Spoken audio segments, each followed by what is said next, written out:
I put an offer in at like 200,000 and it's 235, let's say. Okay. But I'm approved for 8. Right. Do they know what I'm approved for, and will they use that to their advantage to say, hey, she's got the money, I want the extra? I mean, first of all, if you're offering lower than what they're asking, right there, they may come back to you. You know what I Sure. mean? Right there, you're. But do they opening up. know what I've been approved for? Well, it's on a as the letter. offer? Your lender can I put on change your the letter. letter to what you're going to offer most of the time. Yeah, I like kind of leave it up to the realtor. How do you want the negotiation to look? Do you want to have the max on it to make them look better? Like I these see. people Interesting. or do you want them to not show your cards? Okay. You know, and so they could be like, this person can afford 800. Like, There's a whole thing we're to going to it, counter right? this. Yep. Why are they being, Of course. cheap or whatever? All right, guys, welcome back to 3 Girls, 1 Office. We are live here in the Westchester studios, right outside of the Borough, where we are like working with the greatest team in podcasting, honestly. I am Jen. I'm here with Steph and Dee. Hi. And what we are all about is living, laughing, thriving, talking about the hard stuff that you hit over 40 and over. And we're having fun doing it. We'll make you smile. And today, we have siblings in the house, guys. We have Steph. Steph, tell us what we've got going on today. Well, we have my brother, Ryan Mattei.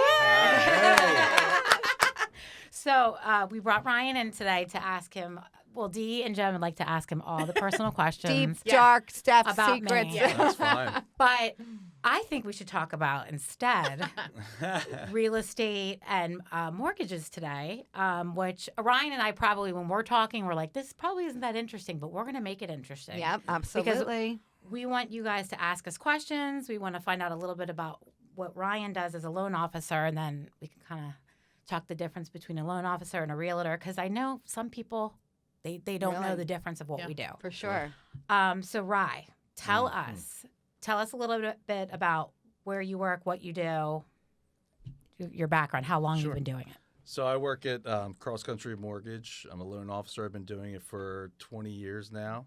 A little bit more than that, actually.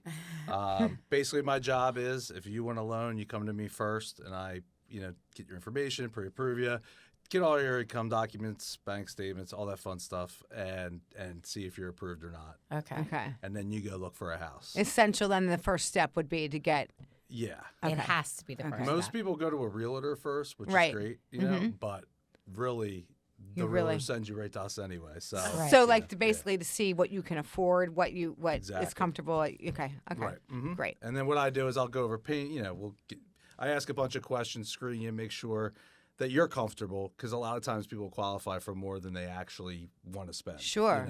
So, Yeah. we get that and then turn them back over to Steph, and then out they go and into the wild, and it's pretty wild out there. right Into now. the wild. Try to find the dream house.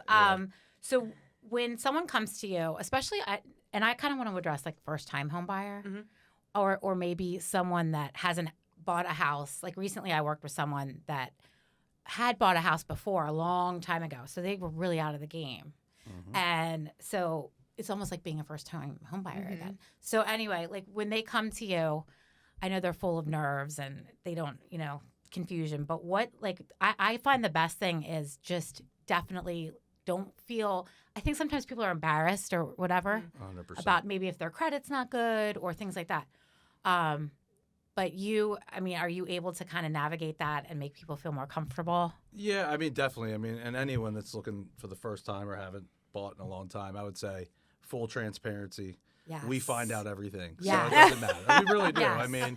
We're going to ask for it. We're going to say it. Yeah, you can't get around it. So, and we don't advertise it, but we work with it. We can fix it. There's a lot we can do. So you get a lot of people say, I probably can't buy now. I'm not, I don't have 20% down because their parents told them that you have to have 20% down, years ago, which used to be the case, but you don't now. So, really, as a first-time home buyer, which I prefer, because it's kind of like I can mold them into how this process goes, and not a lot of people telling that think they have experience or did it one time. And I can mold them, and it's just fun, like to work with them. I think, and then to put them in their first house and how excited they are. I like what you just said. Like you find out everything, but you find ways to fix it. Like to me, Correct. that speaks volumes because it is like you may think that you can't do this or you have this background, so you can't do that with financially, but you find ways around that, which is amazing. And I also wanted to touch on the fact that you said 20% down, because I am of the old school thinking, like, I have to have 20% down if I'm going to buy a house. Yep. Tell me a little bit about, like, what that means. So without getting too technical with all the different programs and stuff, because there's a ton, and there is a ton. There's a ton, but you could go 100% financing. It's depending on where you live, or if you're a veteran. Yeah. And really bring little to nothing to the table. Yep. That's very few and far between, especially in this market. But you could put as little as 3% down. I do it all the time. I would say actually, like, the last 3 loans I've put in, they're 3% down. Okay. That's just if you're buying like a primary residence. If you're buying a second home, it's a little different. You have to put a little more money down. You can put 10%. And then investments, that changes. I see. Okay. And good to know. That's the thing. A lot of people, there's so many programs out there to get people in a house now. It's like, the worst thing you can say is I can't do it. You might as well find out, because there's a lot of ways we can do it. Yeah. Don't assume that you can't. Don't think the worst. And even if you go to Ryan and he says, your credit score is a little bit, it's low, and you've got like this, and this going on, at least he can tell you, if you work on this for the next 6 months or next year and a half, whatever amount of time, he can set you on. You're never going to fix it if you don't know where to start. Yeah. Right. So I love that. I love that, because it's almost like you're kind of guiding people. Like, here's where the issues are. If you're a little stronger here, and that's, we can make things. That's really good information. And one other thing to speak to that is, we've all had stuff happen in life, that it's could be beyond your control. Sure. You lost a job, maybe you couldn't make a couple payments, and that's fixable. And you just it's happened to the best of us, and so I always really try to preface that, like, let me take a look at your credit. That's so hard for people. What happens is, a lot of people think that if your credit is pulled, your credit goes down. That's not true. Okay, I mean, it's really not true. It would take a lot, and I get in this, disagreement a lot. I just usually let the the buyer just, that's fine. There's ways around it, and to talk through it, but that is and it's really important, So, like, so my important. suggestion, especially with that, is before you're going to buy, you should probably have your credit pulled like at least 6 months before. Yeah. I have the richest people that think your credit's great, and they forgot to pay a Verizon or they had a bill. medical bill they forgot you about. had the box that you didn't bring back to Verizon, Yeah. and because you're like, I'm not doing it. I didn't like Verizon, and then and they'll never take it off your credit unless you. So, like, things like that, is important, to do before you're gonna buy. A sneaky. One time I checked my credit, and there was like a medical bill, like for like almost nothing, but I didn't even know it was ever. It was like under $100, but it was on my credit that I didn't pay it. Yeah. Really? You know what I mean? You never know what you're gonna find. I'm like, something comes in the mail, you throw it aside. Something. Yeah. All things come in So now, I it's throw it good. aside. I mean, It's nowadays good to know. too, there's all the credit monitoring services like Credit Karma. Or Yeah, whatever. yeah. So you could do that as well, and it'll help you through it. Yeah.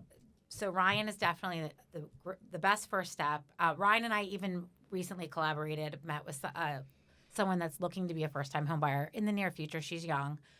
We went through the steps with her and kind of put her on the path to where she's going to be able to buy a house. I mean, I know she's going to be able to because she's so serious about it, and she's willing to do what it takes. So meeting, she wanted to meet with both of us because she really didn't know anything about the process. So, that can be helpful too. Yeah. For sure. I know nothing. I mean, Joe and I, obviously, we have a house. Yeah. But I feel like, Well, I don't mean to That feel like a happens quite often. 1950s Yeah, housewife, but I okay. don't really know, Nah, you that know? happens all the time. I'm like, okay. There's usually in a relationship someone more financially savvy than the other. It's not me. It's not me. I mean, Yeah. I'm learning the financial, and the mortgage industry is constantly changing. There's different mortgage programs. And here's a question that I know probably people have. So someone comes to you and they said, we're also going to go to another lender just to compare. Sure. Is it kind of like a car dealership where, like, I'm going to go look at this car and I'm going to go to the same exact car dealership brand of car, but I'm going to go to a different dealership, an hour away to see if I can get a better deal? Like, There's a lot that goes into interest rates. How does that go? So, shopping for an interest rate, if you were going to actually shop, the smartest thing to do is, first of all, you want to do it the same day because the rates literally change. Even multiple times a day, depending what the market's doing. So you'd want to go, the same day, and then you'd want to make sure that you're giving the same information, because if you have a 700 credit score, but they're giving you the 760 credit score, right, that's a different rate, you right. know. So we get a lot of that, and then what a lot of lenders do, or you'll go online and look, and you don't understand that you're buying to get that lower rate. Okay.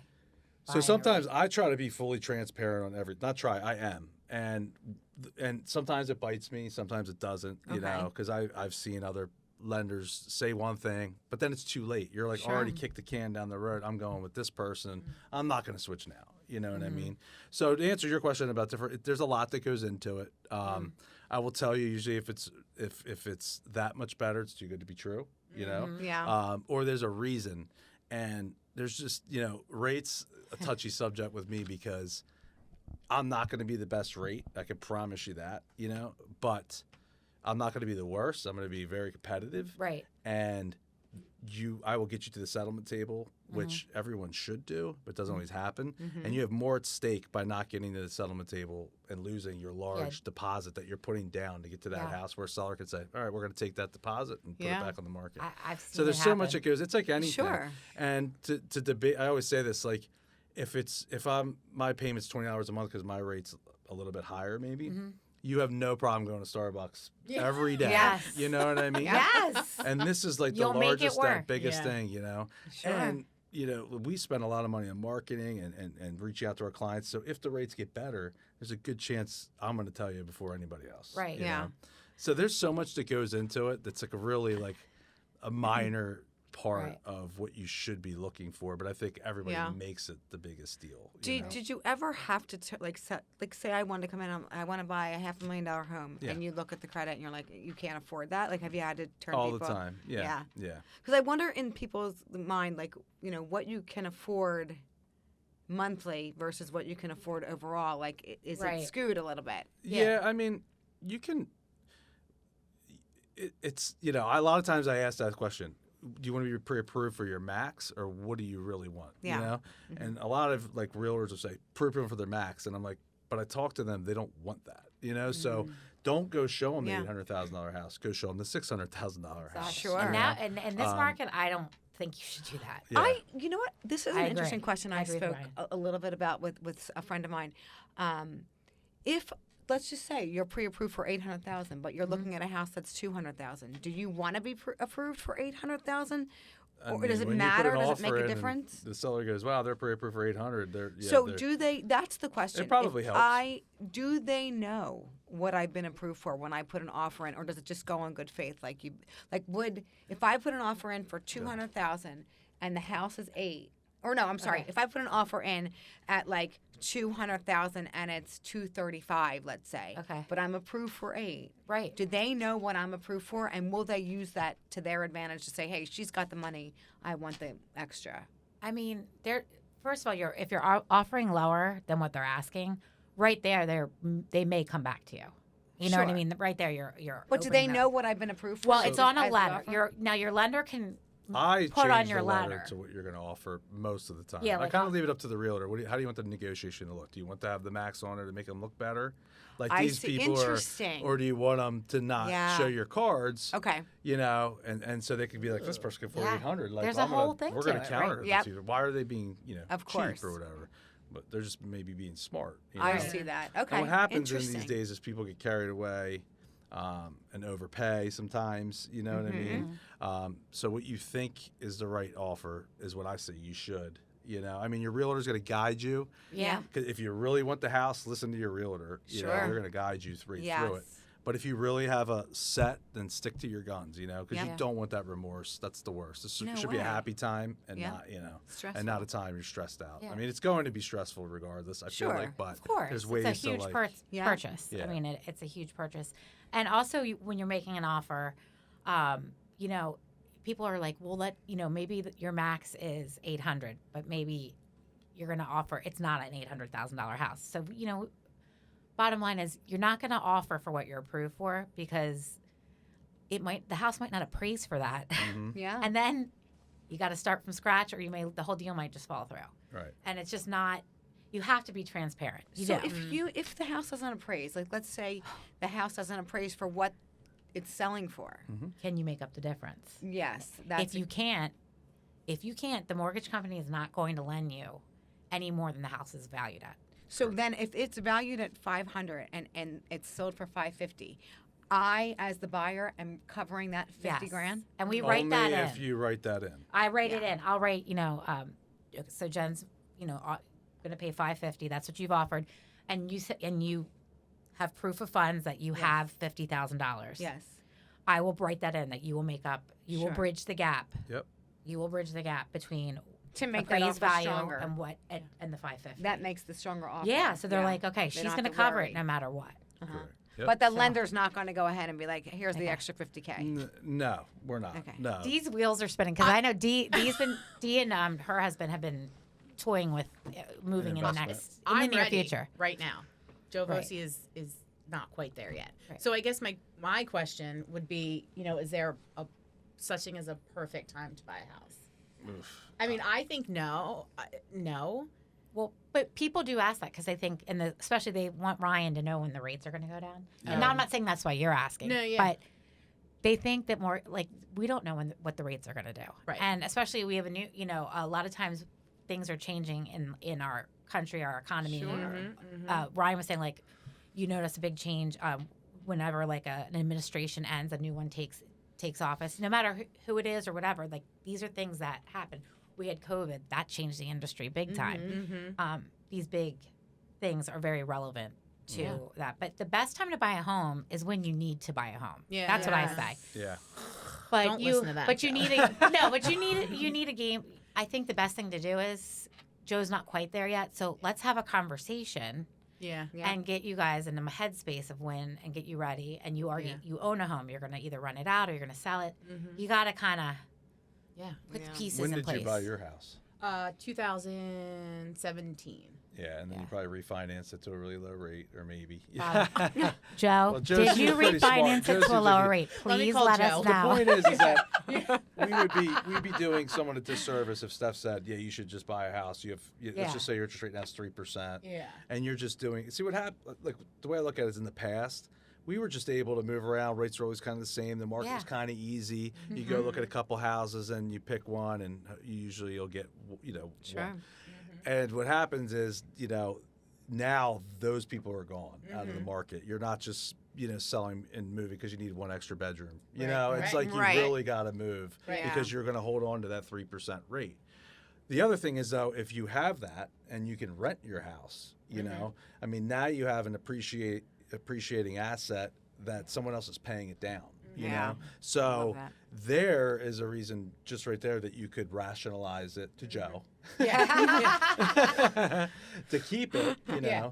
And if you didn't, some people are like, well, I don't have the money to do that. You could, take money out of it, like through a home equity loan or something like that, where you're not refinancing that 3%, and you're just taking, whatever 40, 50, whatever you have, because most houses have appreciated so much, especially since 2017. I'm like floored by, I live in a townhouse development, and Me too. I'm Insane. yeah, but I'm floored by how much they're going for and how much people are willing to pay. Yes. And in my brain, I'm like, it's a townhouse. People and want like, to we own have, homes. like, there's decent backyard space, so you could set things up back there and stuff. But I'm like, Wow. well, wouldn't you want to spend that money for like something with a backyard or something like people? I don't know. Well, here's the thing. So then that's what I mean. I'm like, is now the time to buy? Inventory. Well, here we're in a place where inventory is lower. We're just we've been. It's actually, if no one put a house on the market right now in the country, it would last for 4 months. There's enough inventory right now for 4 months. That's what I'm saying. It's which is that's very low. So our job's hard because now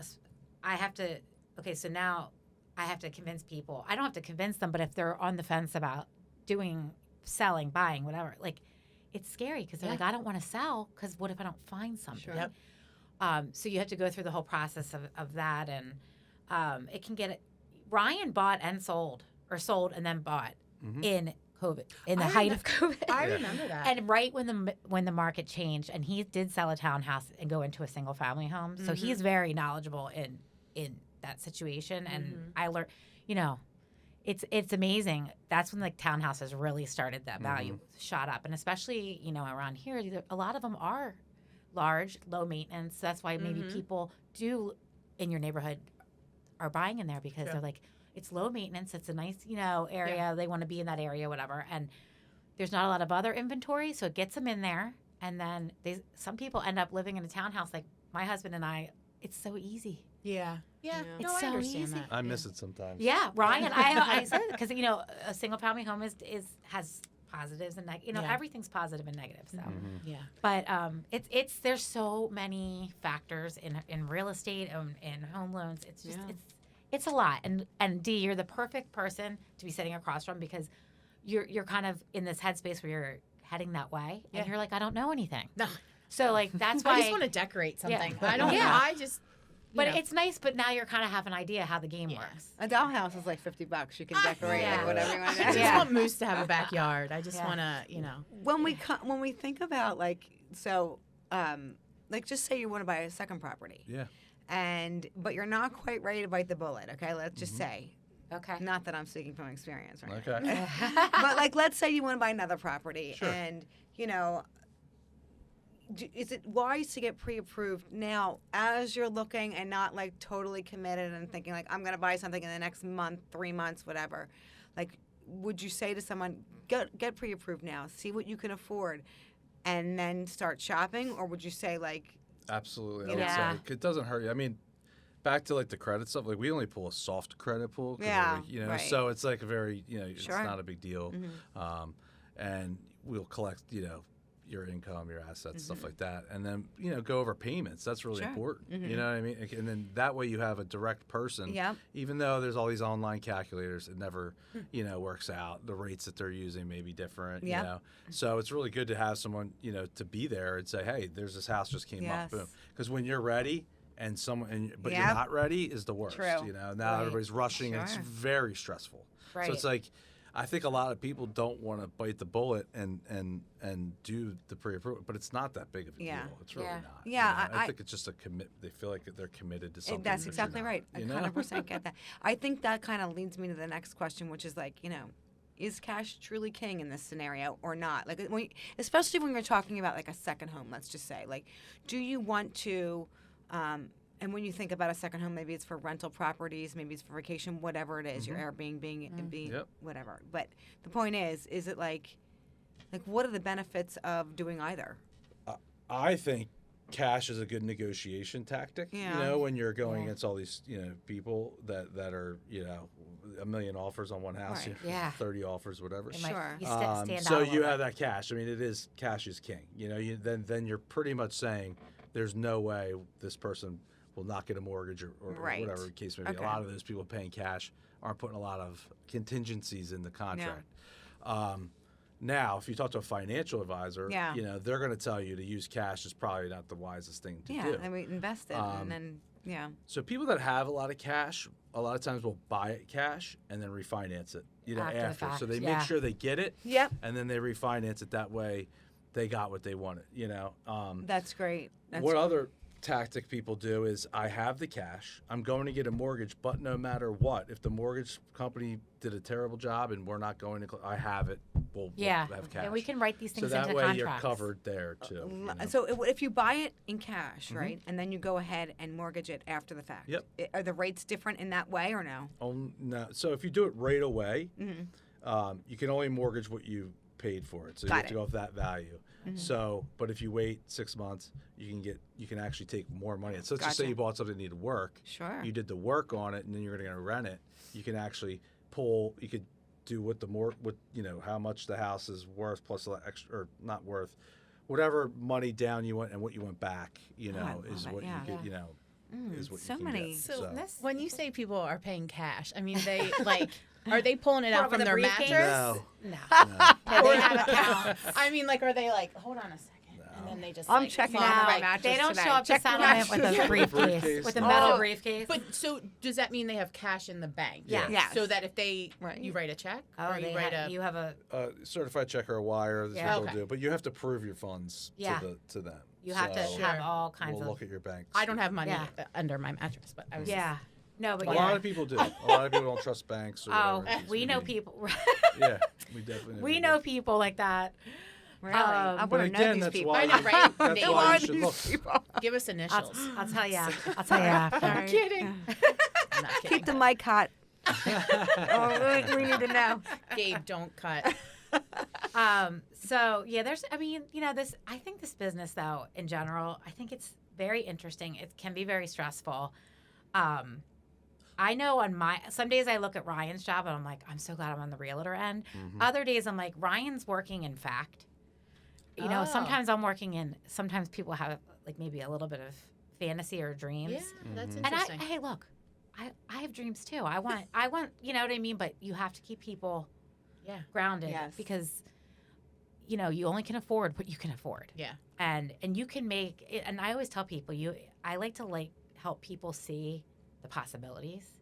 Like this may not be, the homes you see on HGTV where they're like finished and it's perfect, Sure. but you can make a house into what you want it to be. It might take time, but it'll be yours. Yeah. And you'll feel so good about it if you buy something you can afford. Yeah. What got you into it? Like, what got you into it? Like, do you like math? No, I mean I was doing mutual fund accounting. I was not making a lot. It was a cool company. It was Then you SCI. have to like math a little bit. No, I just went to school for business, and I just thought that was what I was supposed to do. You know what I mean? Yeah. And then that was the first job that took me. You know, Okay. so- Yeah. Right out of And college. And it was you cool. It was a started really cool working, yeah. company, SCI Investments up in Oaks, but I wasn't making a lot of money at all. And my cousin was a realtor who she I works work with. with. And he was like, I do real estate. I want you to do mortgages for me. I was like, cool, Yeah. Well, sometimes I'm like, no, because it is all commission. When you work all commission, it's like You have to obviously play feast or it- famine. Yeah. And not knowing. Yeah. The unknown can be pretty scary. I get it. Yeah. But it's also can be very motivating. Sure. And in times like COVID, it was very satisfying. You know what I mean? But Oh yeah, because that's when the rates were. super low. And Yeah. mine was refinancing people, and Yep. But then everything turned. You got to be responsible. When Yeah. Yeah, it's not for, if you're not responsible, it can sneak up on you Yeah. when And you're the other working. issue is you have a lot of people that just are in the business to just do one or two deals. Like I could just do this on the side. Just really Especially do that too. realtors, yeah. And then it's kind of taken away from people who actually really do it, who are really good at their jobs. Yeah. And but what are you gonna do? Right. People think it's like easy money. Yeah. It's just It's not. that couldn't be further, and we both know that couldn't be Yeah. further from the truth. And I look at the most successful people that are absolutely crushing it. Like I say, my cousins, who I work with, has been doing it for 25 years. I've only been in this for 9 years, but he so consistent, and he works, he grinds. I mean, he does, he grinds. And he was telling me when I first started out, well, I had little kids. He's like, once your kids are older, he's like, you just take off. So it's like, it was a good kind of job as I was having my babies to kind of start studying, take the tests, that kind of thing. And then, but yeah, people, I can't tell you how many people, whether they're in our family, friends, they'll go to my cousin or ask me like, oh, I think I want to be a realtor now. Yeah. Because they don't want to do the 9-to-5 thing anymore. And it's like, I just say it's not for everyone. It's not. It's really not. It really No. depends your personality. I bet. You have it. I'm very sensitive, so I really care about my clients, and I want the best for them. Yeah. I'm not, when I have to tell them bad news, nothing breaks my heart more. Like it really, you take it home with you, But I love what I do. I love when a deal goes well. There's just something at the end of the day. Yeah. It feels so good. I And love while that. helping it people. may not be a typical 9-to-5, it doesn't mean you're not working Saturday night. You're always, I feel like you're always Vacation. working. Yeah. I mean, I don't think there's that- an easy job. When it comes to realtors, we're all 100% commission, but when it comes to realtors, I think a lot of people, don't understand that they are leaving their family on the weekends. And we Yeah. sign, realtors sign up for that, but, they count their money too. Like people, this is how much commission because they know they bought a house. Yeah. yeah. But they have to give it to a company, part of it, We have to Right. share. If you're on a team, Yeah. you might have to. course. You just marketed that person's home, maybe. Absolutely. You drove, and nowadays you show them 30 houses. It's not like, hey, the Yeah. first weekend you go out and you just pick a house. So there's so much that goes into it. So I kind of laugh at people, that think that it's just you just open a door and it Yeah. sells Yeah. itself. Sure. You know? Yeah. I Yeah. hear that all the time. I could do that and whatever. And I mean, look, nothing that we do is rocket science, but there's definitely Of course. a level of patience and that you have to endure and match like personalities. Yep. you Yeah. That's know? got to be the hardest thing. And it is. Yeah, it is. Yeah, and I highly recommend it's okay to, when you're picking a team that you want to work with, talk to a couple people. And if you're trying to find out if you want to do this for a living, talk to a couple people. Yeah. Different personalities and perspectives, because that's really helpful. And I mean, that helped me, and I think that probably helped you. So. Yeah. All right. So, Ryan, we're gonna put you in the hot seat because we only Okay. have a little bit of time left. Our favorite part. But we love to kind of do a rapid fire with our guests. Okay. That's our new thing. It's not going to be just about mortgages. It can be about anything. Are you ready? I'm ready. All right, D. Okay. What is the last show that you've binge watched? Mobland, I've just watched. So good. I've not watched it. Phenomenal. I'm not saying I don't know that. I mean, I watch it every week that it comes Yeah, out. okay. Binge. I mean, I've watched a lot of TV. You're on the couch My a lot, wife's is that what like, you're saying? how have you seen all those shows on there? Because I don't sleep. I don't know. When you're out, I'm not. Are you put it ready on for my this list. one? Yeah. Who is your favorite current Eagles player? Don't tell me. I want current. Saquon Barkley. Saquon is? Yeah. Okay. He's a babe. You're the second one to say that, Mom. Yeah, right now. He's a babe. Yeah. Cooper to Jean. If you could be anything, what would you be? But like Anything in the world, like for work. What would you for be? work? I'd probably work for like a sports franchise. Yeah. I think in their I could see it. in their like probably Sure. finance more like structuring contracts. So Stuff cool. like that. Not a you know, Howie. that'd be Or does pretty Howie cool. do that? Yeah, Howie does that. He's Howie. Call Ryan up. Yeah, yeah, right. Buzz. Sure. All right, I love that.